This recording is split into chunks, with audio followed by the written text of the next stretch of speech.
How did Japan seek a Pacific empire? And what they did is they were trying to imperialize the Pacific Empire.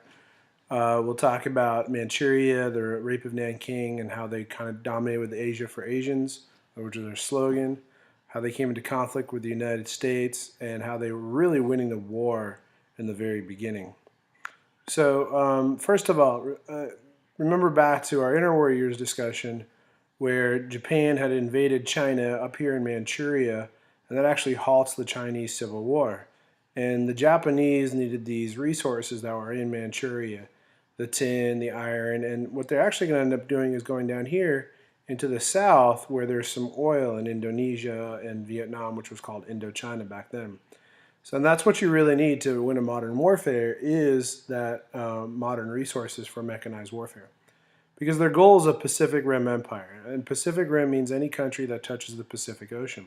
So they wanted to be the dominant power, and the only other country that they felt could stop their Pacific Empire was the United States. So we'll talk a little about that in the future.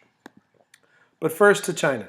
So they really begin to dominate China, or one of the most infamous incidents of them dominating China is the rape of Nanjing, sometimes Nanking, depending on how you pronounce it. It was the Chinese capital city. It's a brutal invasion. Zheng Jishi's forces are forced out. Mao Zedong can do nothing. And when the Japanese soldiers go in, thousands are killed and women are raped. And there's a lot of documentation about this. It was covered in the Time magazine and considered very brutal. And here is the march of the Japanese soldiers into Nanjing. And now after they conquer it, they're trying to hold on to their Pacific Empire under this slogan, Asia for Asians. So, and this is a poster showing harmony between Japan, China, and Manchuria. And what they're trying to do is imperialize all of this area. It's better to be ruled by Asians than it is by Europeans or Westerners.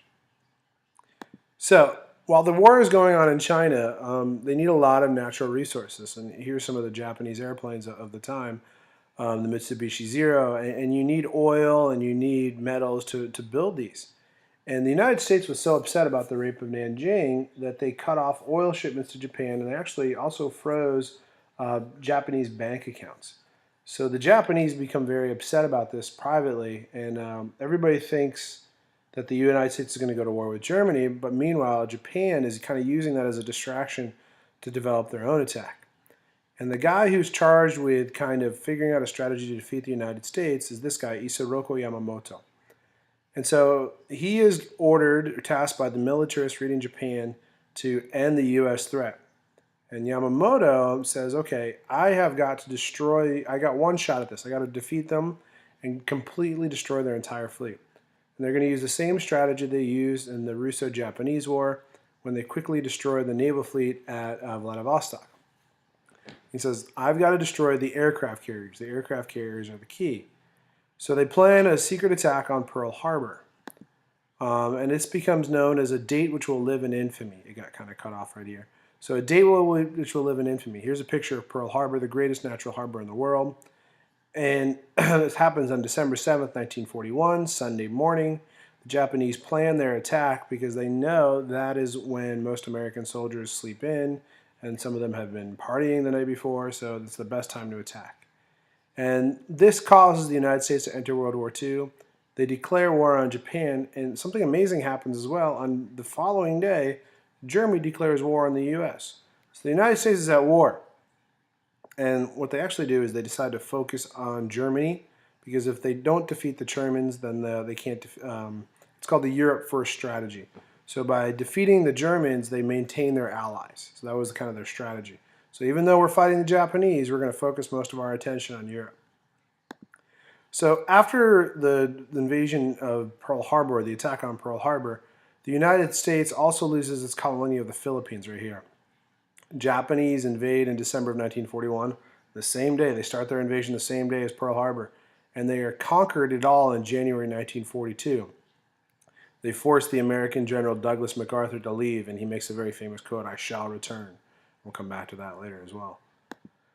They also take Singapore, which was actually the greatest natural harbor. Pearl Harbor is the second greatest natural harbor. And it's the hub of Pacific shipping. And literally, if you get anything from made in China, it comes from China, from up in the north, goes to Singapore, and then travels. So this is a shipping hub. If you control Singapore, you control everything. And it's a little island right here.